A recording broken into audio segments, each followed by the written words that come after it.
Hey, what's up, everybody? It's the boy, the Show Bullet 8, back again with another video for you. Today, this actually was supposed to be put out yesterday. It just has so many different things going on, so it's kind of a day late. It's supposed to be like Tuesday Talks, something like that, but there's really no name for it. So if you have an idea, let me know. The first topic today is going to end up being on copyright strikes and how to avoid them here on YouTube. And then we got a couple of different videos you want to react to. It's on a subject that some people might not touch, but it's something that's popped up in my feed multiple times on YouTube. For what reason, I don't know. You know how they just kind of throw anything out there and recommend it to you. So let's get this all started.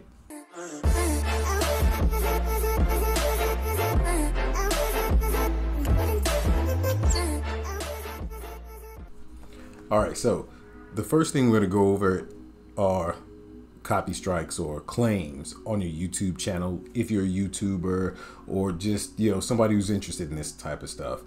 The fact is, most people know what this is or how it works, so on and so forth. YouTube has changed it from what I remember seeing before and from what I've seen others actually talk about. Now, a copy claim or a copyright strike are somewhat two different things.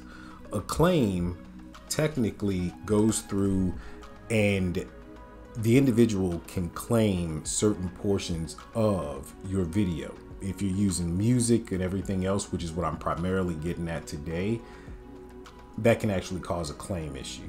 There's also a thing called a copy strike, and those copy strikes are the ones that can actually get you booted off of YouTube. The claims themselves usually get you demonetized and different things like that, and it's not something that I usually have to worry about right now because, well, nobody here at this point. I'm nobody. But to give you a little proof here, I've actually had 3 claims go against me so far. But the great thing about it is I got them all wiped out, and I'm going to kind of tell you how to do that. Now, if you go on to YouTube at all, you can look it up on Google, but essentially you can get all this different information on the copyright or the copy strike, the copy claims, and fair use. Fair use pretty much being utilizing things that are already available in the open sphere of the internet for purposes of transformative use within your actual videos. What the hell did you just say? Now, the reason why I got hit with those actual those claims and the potentiality of being demonetized on those videos were for music that I used. Now, a lot of people actually use different music services as a means to, get something downloaded, throw it into their video, use it on just about anything. And those are perfectly fine. In fact, it's something that, was kind of put together for that purpose. The catch to it is, however, that when you use those services, there's a lot of fine print that goes on with them. Now, some of the stuff can be kind of confusing, but for the most part, what I'm going to tell you to do is go through that information. You may not have to read every single page on the agreement that you make with any of those types of services, but the one thing you do want to do is make sure that you follow the guidelines that they give you. So let's say that you have to annotate your actual video and put the artist information in there. Perfectly fine. But I do advise the biggest thing being download that license. That license can save you no matter what. So in my situation, the thing that happened was, in using the music that I used, I had downloaded from one of the places. However, I actually owned the licenses to them. So I went ahead and went through the process, which, I'm not too sure if it'll go through the processes here on the things. I'm sure it does, but I'm not going to search it all right now. As you can see, I'm, clear on copyrights and everything else right there. But this information will more than likely walk you through how to deal with it. What I can tell you is off the top of my head, once you create a video and you upload it, it'll go through its process. And one of those stages in that process is actually it checking for any copyrighted material that may be on YouTube. So the individuals that had created the song, they ended up taking it not only from the platform, but they took it and put it onto YouTube as well. And at that point, they copyrighted it through YouTube, of course. So when they hit me with the claim, what I did was I went through, I chose the right, things that you actually get to choose in the YouTube system, and then left a note to them. That note simply said, pretty much this exactly, which was, I own the actual rights to this. I've actually got it from X service, and I would advise you to actually, I'm having an issue here with the screen, but I would actually advise you to put the name of the service that you actually got the video or the audio from. Now, at the same time, I notified them, hey, I have the license. I downloaded the license. I have it here. If I need to, I'll send it to you, and we can go from there.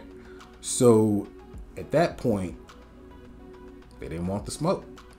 No, but they went ahead and emailed me back and let me know that it was released, at that point resolved. Now, can this at some point in time later on pop back up again?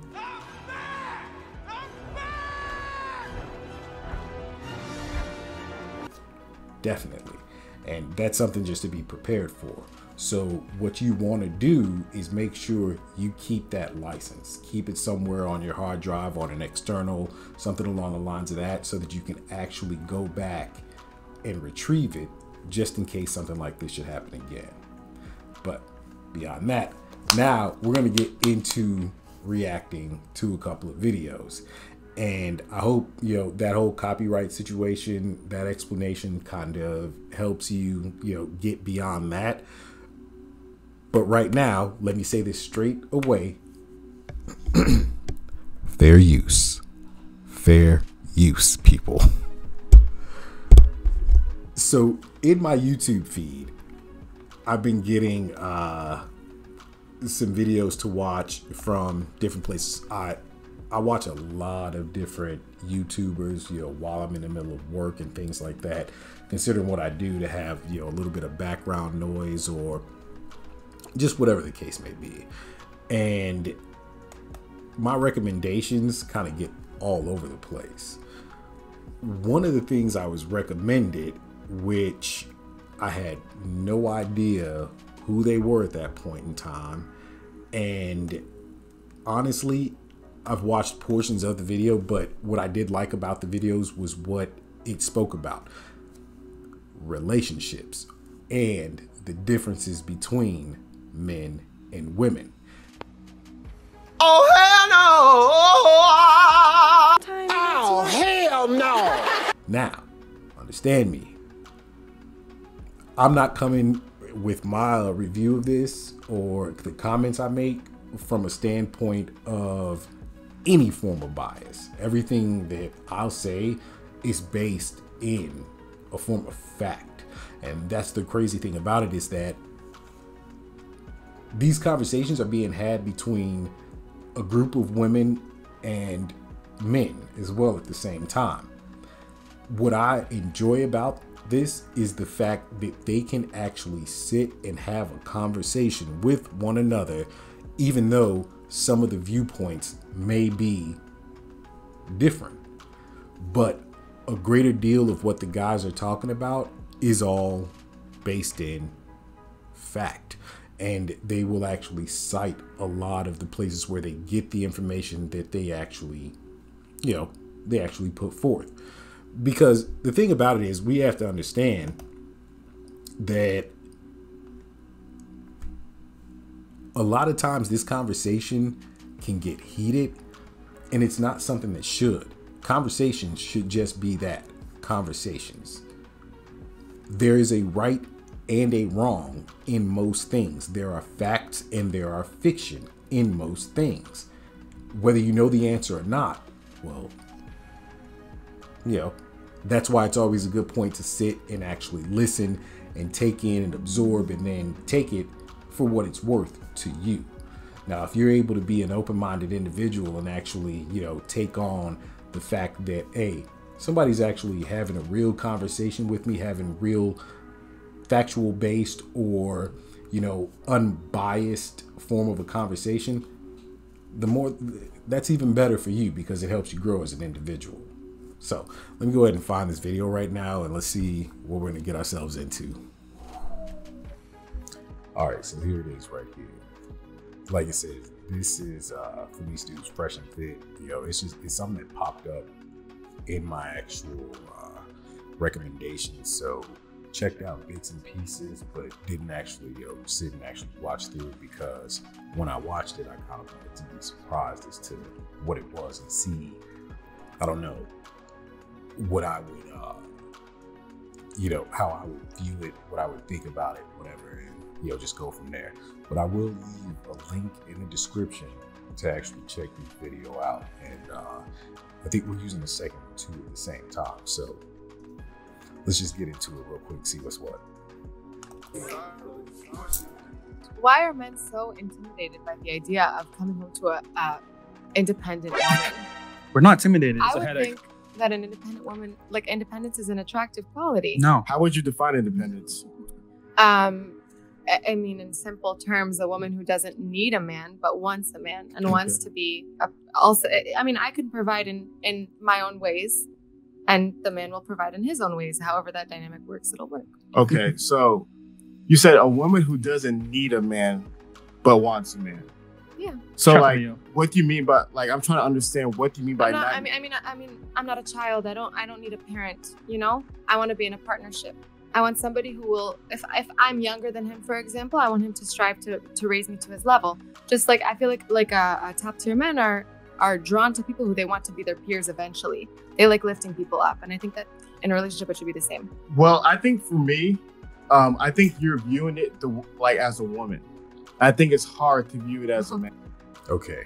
All right. So before this goes too much further right now, I think the first thing that, well, I'll get into what I think he's going to say right now. But for what she said from the start, being intimidated to come home to an independent woman, no. There's a couple of different things that we can get into about that, because of the way that independence can be defined. Now, at the same time, she then states that a top tier man, because for the most part, what I think a lot of these guys are basing things on are guys who are in that bracket of a couple of 100,000 or millions, maybe even per year. Now, this stuff generally applies to damn near any kind of relationship. It don't matter if they make it 50,000 a year, 30,000 in some cases.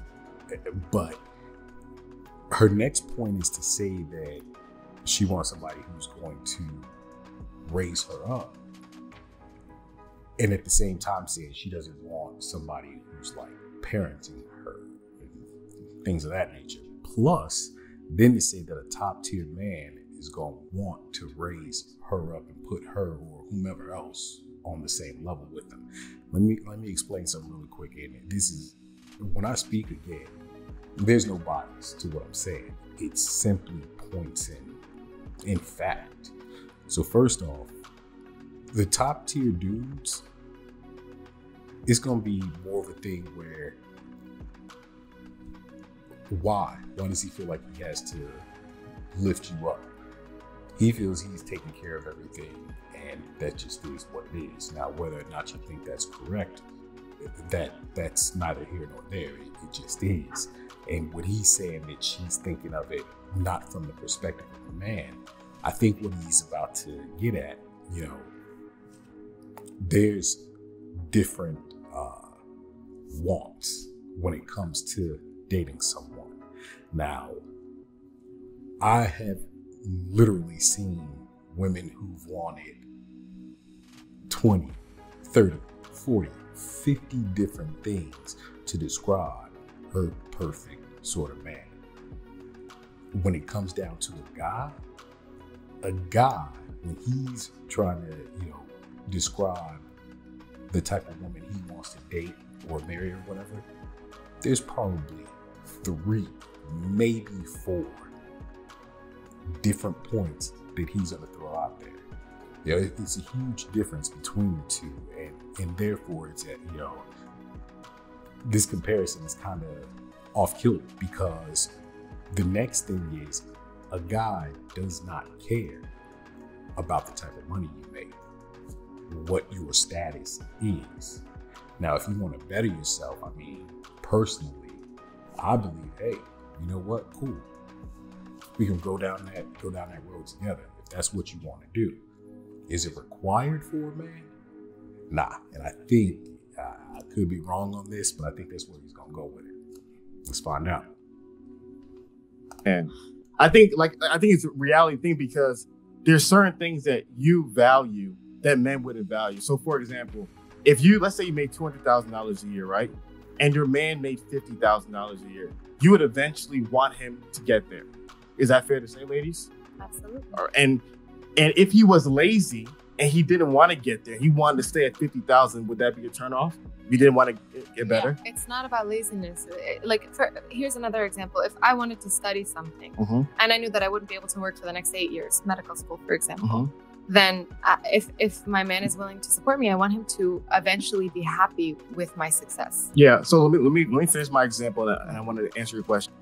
Now, on that point, somebody's working towards something, and if that's your dude, and even in the perspective of a woman who's watching her guy try and, build himself up or whatnot, yeah, they should be happy.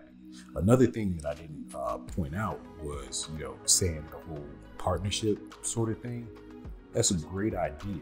The problem with it, from, again, the male perspective, the male psyche, it's a thing of guys, believe that it's their duty to do certain things. Now, when you step into a situation with a certain type of woman or a certain type of man, if it's on the woman's side, and they're saying, hey, you know what? I can take care of this, this, and this. Let's break things down in this manner. You can respect that.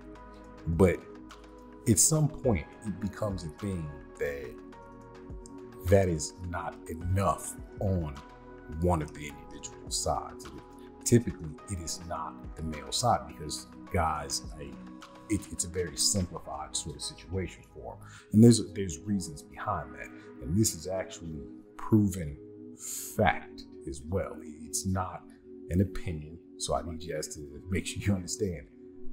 Non-opinionated. So the point is that you guys want a man to get on your level. So guys, if a woman was making $50,000 and you're making $200,000, do you want her to make $200,000? Is that a priority for you guys? No. No. So you see, guys, they don't view it that way. You gotta think about it. Men are conditioned to protect and provide for thousands of years. So men are not looking for a teammate who can do what they do. It's like the best way I can break it down. But it's not about doing. Sorry for interrupting. Yeah. I apologize. But it's not about doing what they do. It's about doing me and being supported and So supported emotionally. Here's a problem. A man with options can choose, and unfortunately, you're the worst option. No disrespect. No disrespect. Because here's the reality. There's 2 guys, right? There's a guy that makes $500,000. Now hold on. That came off kind of cold or harsh. Look at this man's face right here. He even says, like, damn, I don't know. Hold up. But I think, and this is the thing again, the communication difference. It's a very different thing. It's a very straightforward thing. I don't believe that he's saying, and I could be wrong, I could be putting words in this man's mouth at this point in time, but I don't believe he's calling her a bad option for X sort of man. What he's saying is the mind state that she has for this other tier of, man, for that type of man, more than likely, she's not the option that he wants to take. Because in fact, and I just to keep it 100, that dude is more than likely than anything else looking for arm candy. And there is also a reason behind that. But I'm gonna try and keep this short because I actually want to get into something a little bit more fun than what this is, even though, hey, this will give you a little bit of Knowledge. One of them makes 50,000. One of them makes 500,000. Which one is more attractive? bright and shine. Everything is equal. Likely. It's okay to say the truth. I know. It's okay I to say the truth, right? Listen. The feminism Obviously- in her won't allow it. No. I'll answer honestly. She's I want talking. an equal part. I'm She's just talking. as mesmerized by fancy, shiny things as any other person is. I find that sometimes men who have a lot No. become entitled. Listen. I just said everything was equal. Okay, then yeah, for sure the man who has more. My life would be better. Because you value that more. So what you got to understand is women who think independence, you like that in men. A man being independent, a man not needing you, a man to be able to take care of his stuff on his own. That's what you value in men. Men don't want that in women. Because the reality of the matter is, when a woman is really turned on by a man, when a woman is really in love with a man, when she really respects him, she becomes utterly dependent upon him because she does not want him to leave. So here's what I don't like. My biggest fear is to lose my independence and to rely on somebody else. And know where that comes from? Where does that come from? That's an extreme. I don't know. I mean, Either you're All right, so look, that statement is a little bit of an extreme. Psychologically, it's thought of to be a little bit of an extreme, but it may not even stem from a childhood sort of situation. It is an actual defense mechanism to keep yourself from going through a certain type of situation that you've already been through. I mean, in some cases, people, men and women alike. Men, yeah, it could be a very, from a childhood situation. It could be for a woman too. The examples of that are not having, any one singular family, a foster child or something like that who moves from one place to another, or feels like they've been handed off from one person to another family, whatever the case may be. It could stem from a prior relationship where you were in a situation where, somebody did everything, so on and so forth, and you were left with nothing when it was time for you to move on, because that person was A, either physically abusive, or B, mentally abusive, or C, a mixture of the two, or D, something else that went along with that. And the thing about that then becomes, and this is a huge problem, even when you believe that you can honestly say, I have no excess baggage coming along with me, everyone has some form of baggage coming along with them. And whether you understand it at the forefront of your mind or not, it's there. And in those types of situations, that's usually what that is. Again, this could be a male or a female sort of thing. It's not just, get it to one individual. Experience showed you, or somebody communicated that to you. Because you're talking about, I have a fear. You can't live your life according to fear. Imagine me saying, I have a fear of crashing on a plane. I can never get on a plane. Damn. So your whole relationship movement is based upon a fear. That's unhealthy. And so what I've noticed is a lot of women, when they move in a relationship, is based out of fear. You can't live your life based upon fear. I think it's unhealthy to put yourself in situations where you could potentially be left with nothing. But that's the mindset. That's the fear. You see how you're living your life? You're living your life worst case scenario thinking. Mm-hmm. Imagine me saying, I don't want to start a business because if I open a business, I can lose all my money. Because that's a risk of starting a business. You can put all your time, energy, effort, and money and resources into a business and lose it all. how living like that is a problem. I do understand. I completely agree, but I do think that there's a place for responsibility. And women in relationships, because there is a power dynamic, oftentimes can be put in situations where they can't get out. So here's a problem. You said oftentimes. That is your personal experience. So hold on. Now, I understand where she's coming from on that, but it's not an oftentimes situation. And in fact, the honest to God truth of it is that, you know, women break marriages or relationships off by far more so than men. Now, in the situations that she's talking about, the extreme cases, those aren't an extremely high percentage as to the way that she's actually saying it.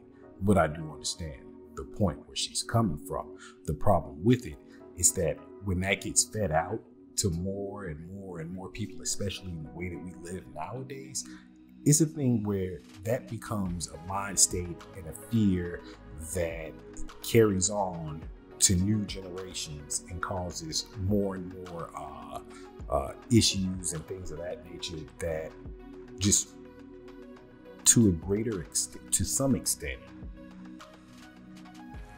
aren't there because it's a fear-based campaign. It's just like the news. All right. So if we were to compare something to a fear-based campaign, the news can be like that a great deal of time.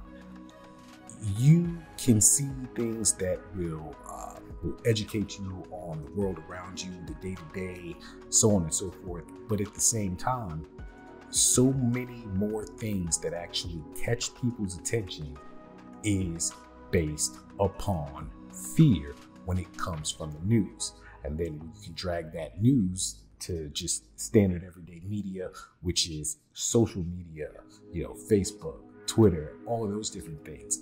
And the idea that she has here, which is a very fear-based campaign, a fear-based way to live by, well, guess what? That gets spread around the news like wildfire. That gets spread around social media like wildfire. And there's groups of people who simply look at it and say, never having experienced it, but they will look at it and say, oh, maybe I should, follow this suit. Looks good, sounds good. Where I relied on someone. Never. So let me tell you why this is personal experience. Because when it comes to divorce, if you can look it up right now, we have all the data. Women divorce men at higher rates than men divorce women. 70 to 80% of divorces are initiated by women. We have Google right now. We can go ahead and pull it up. So the reality of women being left by men is a misnomer. It is feminine mythology. I'm not talking about. My concern is not being left by a man. My concern is jumping head on into a relationship where I'm feeling like I'm being supported and helped. Eventually, losing my independence because I'm relying on him. I don't need to work if somebody's paying my rent. What does that mean? So I'm explaining. Here's the thing: you don't have to lose your self-identity. No ifs, ands, or buts about that. That right there, there's no way.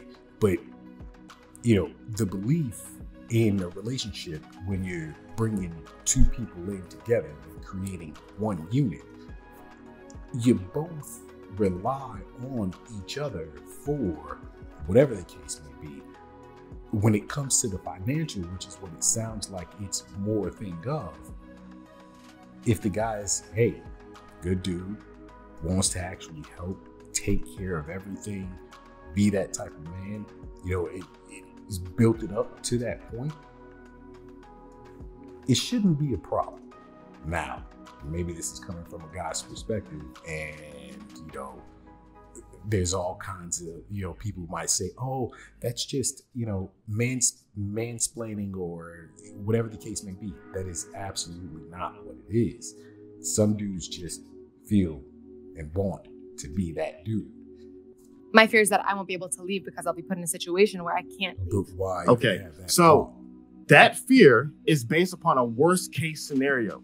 You're living your life on a worst case scenario. If you take that energy into business, you'll never be successful. But if you relationships... let me finish. If you take that energy into finances, you never have any money. If you take that energy into friendship, you'll never have any friends. So what happens is that if you're living your life based upon a scenario that a fearful thing can happen, that's on you. But the wise thing to be is to be like, okay, that's a possibility. So how can I, as a woman, find the right kind of man who will support me and help me not make that happen? There's no way possible you're gonna find a guy where 100% of the time he will never do anything wrong. So Life is a risk. Being in a relationship where you're relying 100% where you're codependent is unhealthy, in my opinion. Codependent. Respectfully. See, this is what happens when you create straw mans. When you make an extreme. So on one end of the extreme is codependency, where I have nothing without you. Another end of the extreme is where you're probably at, independency. I am without you. But the healthy medium is interdependency, is that I could exist without you, but I not only want you, but I need you. So can I say? Let me finish. Because I'm being honest with you, right now, the energy that you're on is masculine energy. Oh God, no. You know why? Because you're comfortable. That's so crazy. I thought the same thing too. Like, it's masculine energy to an extent with the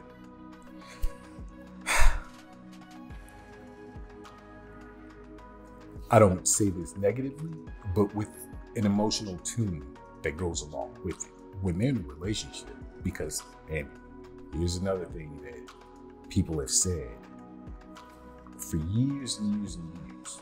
All right. First and foremost, I'm not sure if I already said this one, but a woman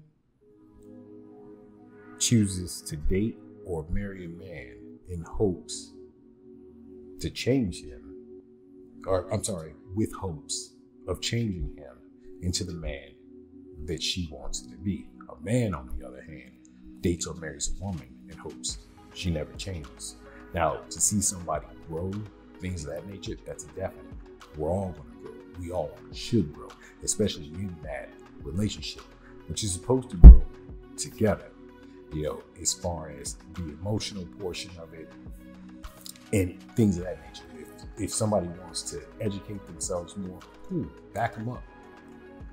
But when it comes to the type of scenario where I am, but I can, I don't need, so on and so forth, and then you take that same situation and say, I want to be this independent, individual. What you want is to have your cake and eat it too. And a big portion of that also goes into the effect that it becomes almost a competitive sort of situation. And what I mean by that is that in the relationship, one of the individuals, whether it's the male or the female, will feel some form of animosity or whatever the case may be, and actually start to attempt to compete with their significant other, instead of it being a interdependent work, together sort of thing. It's like, oh, wait a minute. So he's pulling, $200,000 a year, this, that, and the other. What am I doing?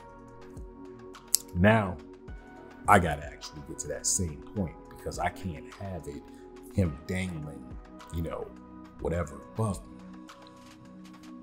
Same time, some men get into that same position. Not often at all. And that's a combative sort of thing. It forces, negative feelings and emotions to get drawn in on that individual's behalf. And what really ends up happening at that point is it can drag the relationship to a place where, you don't want to go there. Because the other saying is that misery loves company. And if one individual is miserable, which essentially means to some extent that, maybe they didn't care enough about you in the first place, if financially they feel like they have to compete with you or, anything like that, that that animosity builds up into other things. And when it starts actually affecting them to an extent, then it comes out and it'll start affecting you. And the reason why is because even if you feel like, look, nothing's wrong here, nothing going on, everything's cool. Nah. That misery they feel, they want you to feel it too. When there's a relationship, when women say they want equality, there's no equality. There's no two kings in one castle. There's no two presidents in one country. There's no two CEOs in one company. There's always a leader and somebody submits to your leadership. You want to be in charge. I don't. I absolutely don't. I will say my dating style, I love a man who will support me, lift me up, help me. But at the same time, I'm not going to relinquish all of my power. I understand it, but what I'm saying is that what you're communicating is an idea which you feel like you represent. But I'm telling you right now, from even communicating with you, from this conversation, talk to hundreds of women, the energy that you have is very masculine energy. You can say all that you want, but the idea is you want somebody to join your team. You want somebody to join your program. You want someone to follow and support you. I want to join someone's team just the same. I think that's not how it works. That's not how it works. When two companies merge, one company joins one company. When two kingdoms merge, one kingdom. I don't know if you guys noticed that, but she had the understanding of what he meant by the energy was coming off as masculine, and everybody else around the table. That's what I mean. It's one of those things where these types of conversations can get heated, things like that. But what it's looking like on here, like seriously, they conversate about this stuff, and it's just one of those things where it's like, hey, there's no hard feelings about it. This just is what it is. And a lot of it's looking like, mindsets get changed or whatever. But may as well finish this off. Join one kingdom. And that's fine. But I'm not going to put my personal well-being in jeopardy. Which is healthy. I think extreme. It's healthy. Why is it an extreme to care about yourself? No, you're making an extreme argument. You're saying that I'm putting my personal well-being in jeopardy. You're not.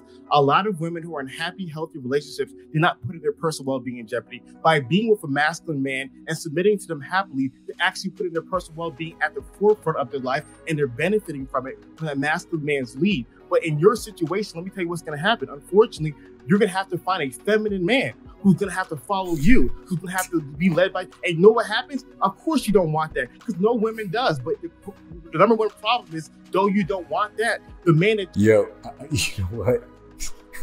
I'm hoping this ends off well, because it seems like it's getting a little bit more heated there. I'm saying my job right now in life is to work on myself, become a better version of myself. I love it. And eventually, hopefully, I'll be able to be with a person who will deserve that. I love it. That's all. So my question to you, what are 3 things that you're working on? Absolutely nothing wrong with having a time frame that you work on yourself, whether you are in a relationship or not. I mean, that's just gotta happen. If you feel like you need, personal growth at that point in time.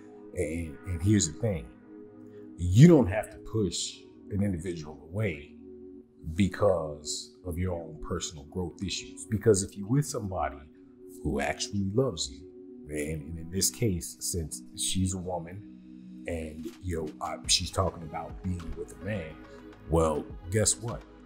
That man will look at you and say, you know what? All right, you want to personally go for your own individual reasons, make yourself better in the situation of, mentally, physically. Hey, that's perfectly fine. Do I need you to do that? No. Do I want you to do that? That's up to you. And it's not a matter of giving permission or anything like that. It's just a simple fact that a guy, when he loves a woman, that is what it is. So out of those 3 things that you mentioned, you said social circle, success, and looks. The only thing that really relevant to a high value man is going to be the looks. So the unfortunate reality is that a lot of women such as yourself, they say, I'm working on myself to be more desirable to a man. But the things that you're working on, a man does not want. Imagine a man saying, okay, I'm working on myself to be more desirable to women. And you know what I'm doing? I'm learning how to wear fluorescent dresses. Desirable to Probably, there's women? probably a woman out there. Be realistic. Is he doing something that's making him more desirable to top tier women? Probably not. Yes. And by the way, I'm not disagreeing with you on most of your points. I know, of course Yeah. not. I know. So I just want to make that a point. Like, we understand. We understand. Don't worry about the comments. Just you and me talking right now. that's fine. Okay. So, I mean, in the end, she obviously says, she doesn't disagree on most of the points that were made there. And in fact, it seems like, you know what? Like I said, mindset change, and that's a good thing. That's a strong type of situation to have where individuals can have this type of conversation and be completely fine with it and understand that, you know what, maybe I'm missing something here, and vice versa. And again, a lot of this stuff, even though they gear what this conversation seemed to gear more towards was, focusing on, well, I don't know if it was just coming from the male perspective on his end. The thing is, in times, this does fall into a place where it's both from the male perspective and the female's perspective, as far as the things that can potentially happen or the thought processes that actually run through the individual's mind in a relationship. Let's check out this next one, because this topic right here, this is some this could get interesting. We're gonna take the guy that makes $50,000 a year, isn't the most attractive but faithful. Yeah, see, exactly. The fact that she didn't have to think about it, it already tells you what it is. Okay. So Okay. I don't know, bro. Honestly, I'm Oh, gonna here we have go. to agree with Jennifer just a little bit. Every man cheats. So if I'm gonna deal with a cheater, I'm gonna deal with a cheater. Okay. Or if Does your man cheat? no, shit. he doesn't. He doesn't. How do you know? Pause. Wait, what? Wait, she just said every man cheats, but mine doesn't. You made this humongous, layered, you gave a humongously layered answer. All men cheat, but mine doesn't. Now, here's the thing about that, all right? Not all men cheat. I know dudes who cheat. Them some bold individuals, like, no doubt. My thought on cheating is that it is an unnecessary thing, all right? You can't be mad at me for saying it, saying what's true, and that's this. If you want to be with somebody, be with that person. If you want to sleep around, be single. There's plenty of women out there to mess around with. And the fact of the matter is, you make a choice. Hey, what's the saying? Women choose who they're gonna give it up to, but men choose who they're gonna be with. And the whole thing about it is, when you think about that, and look, I'm sure some of you have heard that before, some of you may not have, but trust me, you can go in depth on thinking about that situation or talk to somebody else about it. I mean, some of this stuff is just good talking points, period. Whether it's gonna make people think a little bit more, or whether it's gonna, open up a new mind state into the depths of how a woman thinks or how a man thinks. But the fact of the matter is, not all individuals cheat. I honestly know a few dudes, like I said, a few, all right? A few who are 100% faithful to the women that they're with. And it's for their own reasons. And the same thing goes for me. I've said it 1,000 times over. Before I cheat, before I go through the stupid shit that's gonna have to go with that, you may as well be single. All right, so I had to skip ahead a little bit in this one. Like I said, it's too long, but the situation is they've gone over a couple of different topics, it looks like, but right now, what it sounds like is they were watching another YouTube video from a couple, and the bedroom fun situation is not going smoothly in that relationship for a few different reasons, apparently, I guess. But just jump into it real quick and see what it's define that way. But the thing is this: men don't ask for much from women, right? We want some booty, maybe a sandwich here or there, peace and quiet. Men don't want much. Women, however, taller than me, make more money than me, successful, confidence, all this stuff, right? Hold on. What I said a little bit ago, it's true. And these are things that are common. Now, what would be so much easier is if people were able to relay these sorts of things to one another in a relationship, prior to the relationship, however you want to do it, just relay what it is that you're looking for as far as, in order to put together that relationship.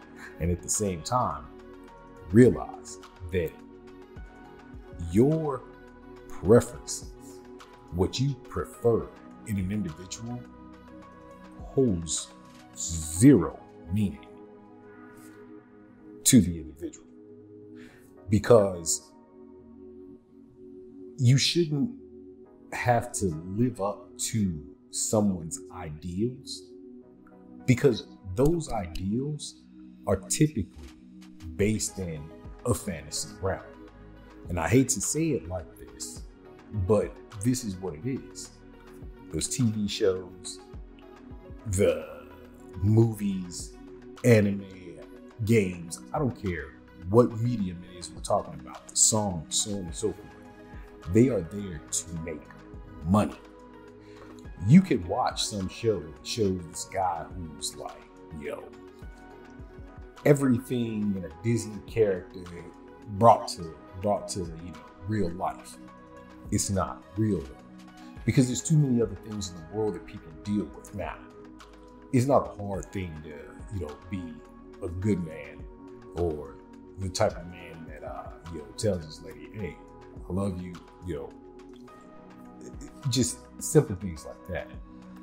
But a lot of times it's built up to be something so much more than what any individual can be, or in some cases should be. Because here's a fact for you. That dude that's acting like that, more than likely he out doing something else at the same time. And I think that is a point that they made, is that when you deal with these individuals who have these abilities to do all of these great things and things like that, humble humility is not an option with them. Men are stupid, okay? And to get to the point of what I mean by that is that think about the many different ways that a woman has an option to make money that a man absolutely does not. I'm sorry, ain't nobody paying $50 to see my feet on what's that thing called? OnlyFans or something like that. Now, granted, yes, that may be the sort of thing that's like, I can't believe it went to that point. But what I mean by that is this: it's nothing that's meant to be offensive. It's to say that men will pay for that type of stuff. And I personally think that's some simp type shit. But here's the reason why. And he kind of explained it in the analogy he made about the whole candy store. At the age of 18, the candy store was automatically open to a woman. Go back and watch the video so you can understand what I'm saying on this. Like I said, the link should be in the description. But at the age of 18, the candy store were open to women immediately. Everything was free to go for a guy. In order for you to get into said candy store, it's a matter of you have to be 35 years old. You have to make over 6 figures. You have to do this. You have to do that. You have to do this. So on and so forth. It goes and goes and goes. The list can go on and on and on before you're actually looked at as anything relatively remotely able to date.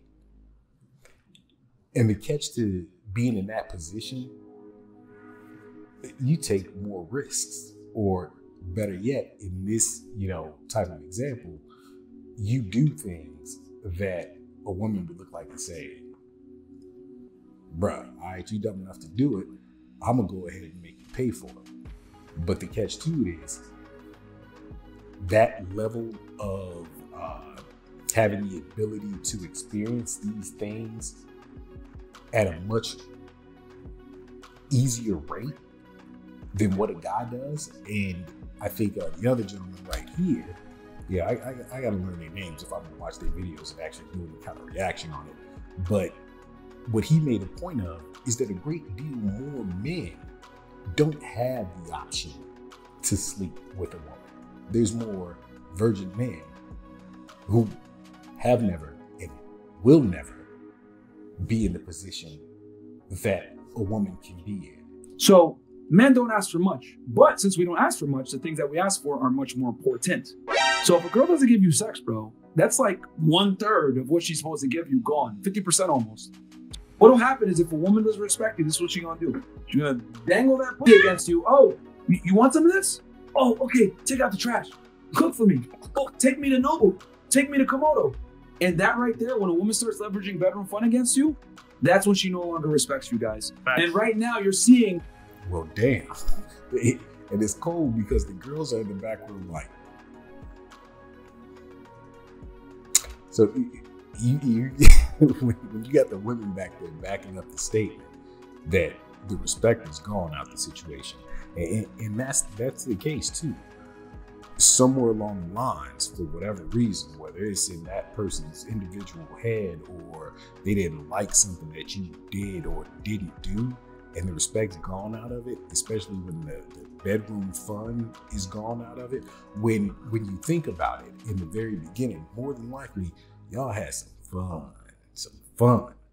And it's not even a necessary thing that for 100% of men, which when we get down to it, the truth of it is, for a greater deal of them, it is a thing. But when you've been with somebody for so long, so on and so forth, maybe that stuff kind of slows down, but maybe it doesn't. Now, if it was a big thing or something that you did so much when everything started, it's kind of hard mentally. And again, please remember that as I say these things, this is talking about the generalized population of men. It doesn't have to be, my own opinion or anything. No, this is on a factual basis. That when that sort of thing starts to go out the window, it becomes a thing where the guy's like, something's up.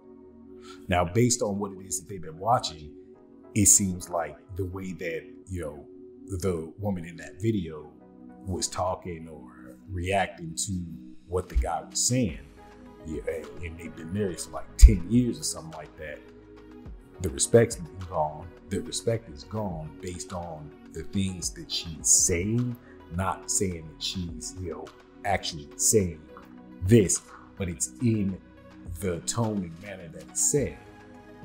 He probably still pays the bills. He probably still protects her. Oh, he does. He probably still takes care of her. So his roles are still he's still doing his job, but she ain't doing her job saying, well, I didn't force you, blah, blah, blah. Shifting blame, not taking accountability. So guys, if your girl ain't giving you bedroom fun, she doesn't have to give you sex. I'm not saying she has to, but what I am saying is that you need to kick her to the curb and find a girl that will. I gotta say though, this man is brave. He is on a live interview telling his wife this in person. Yo, props to you, brother. I don't know who you are, but goddamn, that's your wife, bro. He already lost having the conversation with her. Yeah. But what's your take? We'll start with Nessa and work our way around. Honestly, I agree with you guys. Like, as men, like you said, you don't really ask a lot, like, for women. What? And sex. So it's like, I'm a person that enjoys sex, and if there isn't that in the relationship, honestly, I don't know if I can stay in something like that. Wow. It's like, well, here, how about this though? Let's say you don't feel like having sex, but would you give it to him if he's feeling it? Okay. He wants to have it? Yeah. That's the real question. It's not when you want it, it's when he wants it. Okay. Well, damn, she answered that. And obviously, nobody, neither one of the dudes at the table expected that to be the answer. But, that's that perspective of it right there. It's so hard to relay, I believe, the importance of that to some individuals, to the greater population of men. And it's not a thing where it's like, I want to treat you like a piece of meat, or that's all I want from you. That's just one of those things that is a part of that connection with your significant other, with male, female, whatever. It's females, sometimes they feel the same way too. That's like me saying, "Oh, you had a long day working with your heels." Well, you know what? I didn't pay the bills this week. I was so focused on making sandwiches. Damn it, man! I was so focused on the light just came off. Oh my God, I was so focused. Here's the problem, ladies. Sandwiches. You guys want to be able to get the benefits of male provisioning and security and protection without giving up what you're supposed to be giving to the man. Because the reality is this: if someone breaks into the house, right, and I'm okay, I'll let Red understand what he's saying. It comes off in a way that might not be favorable to most individuals, what you're supposed to be doing. But the point to it is saying that all of the things that you expect of me will be done. They are done. All the things that you want of me will be done. They are done. So why is it that I have to continuously ask or beg for something that we used to enjoy doing? I can get that. I mean, it's not like, pulling old Fleece Johnson on her or something like that. I like you and I want you. Now we can do this the easy way or we can do it the hard way. Get off that cloud. Well, here's the thing: is that men have to bring tangible assets to a relationship, whereas women don't. Hold on, Mark. Let me just say one thing. I think the problem they're having is a big semantics argument. They don't like the fact that would be held over them, that they have to do those things. Because and if you ask her, I'm pretty sure she would not be a man where she would not be with a man that she didn't have to work at all. Meaning that she had to rely 100% on his finances to live. They would not want a man like that because they know at that point he will control everything, and they don't like that fact. So it's a big semantic argument with them, which they don't want a guy having even a slight bit of power over them. They still want the choice. They still want to come in and say, hey, well, if I don't want to, I don't want to. But what they not realizing, if it's a top guy, the guy you always wanted, the guy who's doing all these things for you, if the only thing he's truly asking for you is sex, they don't like being diminished to just that. And that's where the big semantic argument comes at with them. Well said. No, I get it. But unfortunately, And hey, I think he's right on that. I think that was the producer in the background speaking at that point. And he's right to, put it out that way, because nobody wants to feel like, well, in many cases, these women don't want to feel like, somebody's going to hang something like that over their head. But at the same time, this is the type of person that they're asking for. This is the type of person they want. What's so crazy about it is that people can never see what's right there for them at any point in time. I mean, you can have somebody who is out there working, putting in all the time, doing the stuff to try and better your situation together. And they could have been single, free, whatever the case may be, but the choice was to culminate things and bring things together. And all it takes is something that you don't even realize to actually mess that up. And in fact, certain females will feel like, oh, well, if you're not going to do this or, you're not going to do that, then I can just jump ship because, well, you're not being who I want you to be. But when it comes to a guy, if they jump ship because you're not being who they want you to, it's not even a matter of being who they want you to be, but doing something that was a normal part of your relationship. If that guy jumps ship, or if he goes off and does something crazy like cheat or whatever, then it's like, oh, he's just trash. He's a garbage human being. It's that matter of I want, but I feel like I can simply control what I give, even though you expect the other individual to give. People never see the forest for the trees. Here's a great example, okay? A woman who steps into a relationship with a guy who has a kid, or a guy who steps into a relationship with a woman who has a kid. There are certain bounds that you're not going to cross. You're going to actually work within those bounds because you want that relationship to grow into the situation where that significant other who has the child will actually say, okay, you know what? This person is about me. This person is about my child. And you're going to have that conversation with your child and say, hey, listen, I understand this isn't your mom, this isn't your dad, whatever the case may be, but they have that love for you. They have that respect for you. They have that respect for me.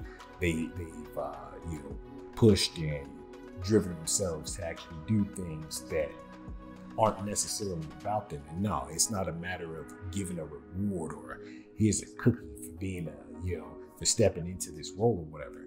But the fact of the matter is, so many people will look and say, you know what? Well, this is just what they're supposed to do anyway.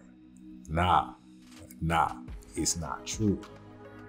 And the expectation is that you will do those things. And if you don't, then I can just Okay, well, ladies, I'll tell you this. Men communicate much differently than you guys do. As an example, because if I just say it in the scientific way, you're going to be like, what are you talking about? You're out with your girlfriend, right? You guys are getting ready to go to the Club Live, right? You guys are getting all ready. Everybody's getting pretty, you know what I'm saying? Like, woo, everyone's getting text messages from the promoter. Oh, yo, I got you guys a table. Oh, we're lit. Oh, right? When your friend comes out, she's wearing a white dress and she looks pretty bad. She looks fat in the dress. White tends to show the rolls, right? None of you girls are going to look at your friend and say, hey, you fat, go change that dress. What you are going to say, what you are going to say is this, especially if she's not like your best friend. Let's say you're a third layer remove, whatever it may be. You're going to tell her, hey, listen, can you, I have a nice black dress that will look great on you. You know what I mean? Try it. And then she puts it on. Oh my God, you look much better. The reason why you said that is because you don't want her to look like shit, because you're not going to get allowed into the VIP. Men, we don't operate that way. Your friend comes out wearing a white shirt looking fat as fuck. Bro, you look like fuck. You need to go inside and change right now. That's how men communicate. We don't talk like you guys. Yeah. We don't care. Yeah. We don't care about feelings. We don't care about, you feel about this. We don't care about passive aggressive attitudes 2 months from now. Men understand that we communicate directly and we convey ideas. You guys convey feelings. That bitch said this to me in that tone. She's, how dare you? Yeah, you know what I'm saying? Like, how dare you? Men don't speak like that, ladies. So when a man says, I'm with my ever. All right, so you know what? I cannot argue with them on the fact that men speak differently than what women do. I mean, this is just pure and simply a fact. We grew up in a situation where we were told and taught to be direct individuals, to think before we speak a lot of times. And when I say to think before we speak, it's to be logical, not to, take emotion into account. Because if you say something that's straight out of emotion, Like when you're talking to your guy friends, even that is not an emotional situation. It's just direct. It's, hey, bro, you look like shit. Like, check that. You go, whatever. You might need to get your line done up. You might need to, clean that stain off your shirt, something like that. But hey, it's a direct situation. So I think what they were getting at was how men will talk about, calling their women B word. Let's keep it friendly, YouTube. But yeah, that's not a necessary situation. But if it comes down to a conversation between a man and a woman in their relationship, their marriage, or whatever,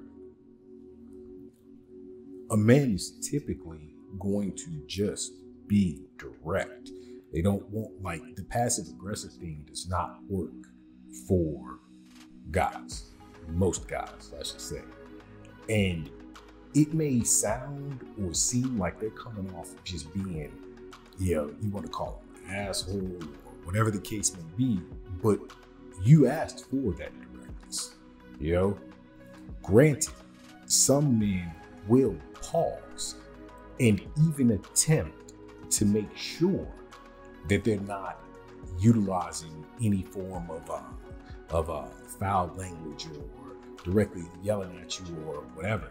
But at times, women will come around and say, "Oh, you're just saying this because of this or because of that, or you're being emotional about but that's the whole thing. That's just not it. This is like, seriously, hey, direct with you.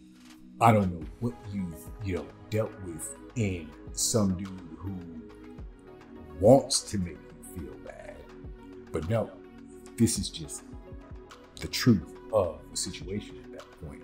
Whereas women will, a greater deal of time, and this is just, again, one of those larger generalized facts, that women will come off with things more on the emotional level. And when it becomes that, all of a sudden there's a lot more name calling or some things that get said that are absolutely unnecessary to be said, because it wasn't even meant to come at you in a manner of negativity. It's just, hey, this is what the situation is. So I watch a video like that and they're married. He did make that sacrifice. He is loyal. He is monogamous to her. If my husband, who is being loyal to me, comes to me and says, "I need more sex," I'm not satisfied. That would scare me. Wake up call, yeah. I don't want to lose you. I don't want you to cheat on you. So at that point in time, I'm gonna start giving you more sex. I'm gonna try to adapt and do whatever I need to do in the bedroom in order to not put myself in the position for you to go and cheat on me. Yeah. Okay. But we gotta deal with the underlying problem. Okay, so it looks like when we came in, they'd actually finished watching the other video they've been watching, and asked the young women there, what do you think about the situation? And it looks like mostly everybody there agrees with the effect that compromise is in order when it comes to a relationship, and at the same time, it's like she just said right now. Now, she believes that, yeah, it should be a situation where you have that open discussion about the sex life within the relationship and hopefully find some form of compromise or a means to actually allow things to happen more, versus the alternative, which is potentially having somebody go outside of the marriage or the relationship itself and just doing whatever it is they want to do. Because the honest truth of it is, ain't no telling what you bring back with something like that. But then also, it's one of those things where, no, it does not have to be all about the sex, but it's just like every one of them has said at this table. It's a thing where that is a big part of a relationship, especially when it's a thing that doesn't come with any forms of strings or anything else. Plus, it was something that actually, kind of built the relationship too at the same time. So yeah, it's not one of those things where it has to be, hey, look, every day, 5 times a day, like back when I was 20. No, it's not even about that. It's just more of it. And the other big point that it looks like that everybody, has kind of, looks like they all came down to it. The respect in that situation is gone. And it's an outside perspective looking in on these other two individuals' relationships. But when you put it out and it comes out in that manner, of course it's going to get looked at in that light. Now, remember what I said earlier.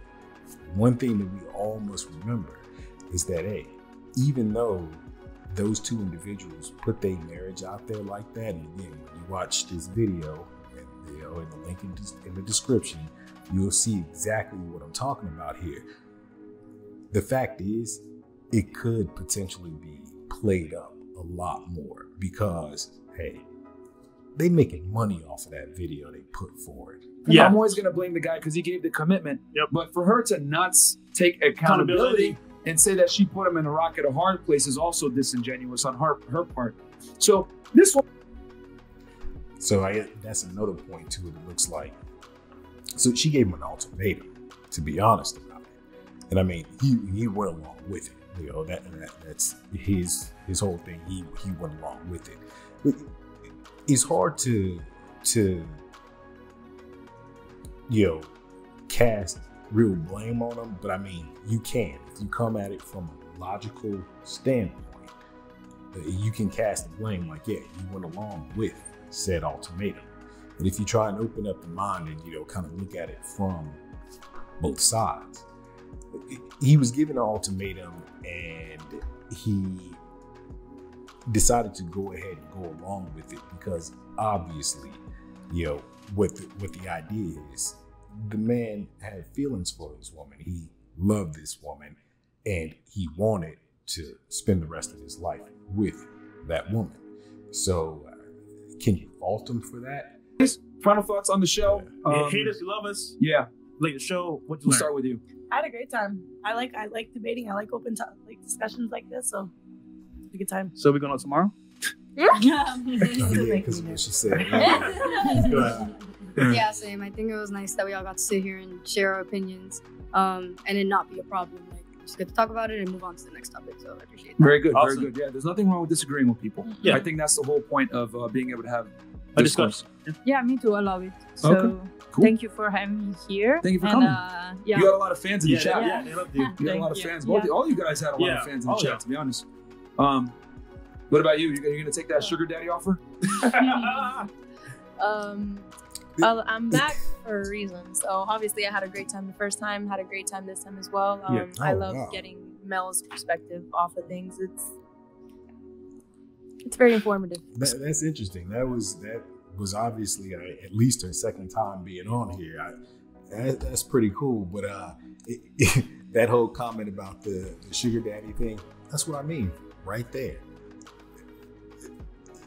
These dudes, they don't care. Dude makes an offer to you online, live, through a podcast. That's the type of shit that men will do.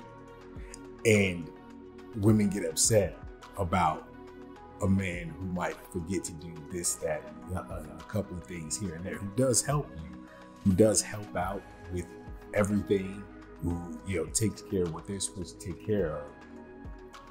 But the alternative is a dude who's gonna be like, man, number one, I ain't doing shit. And number two, I'm gonna fuck with whoever I want to. And I just might be sending some girl on a podcast all my info to get her up here while I'm fucking with you. So, like I said, the main point to this was showing how the interaction was so easy between, a group of guys and a group of women who were just able to talk and conversate about topics that most people in their own relationships, can't even talk about.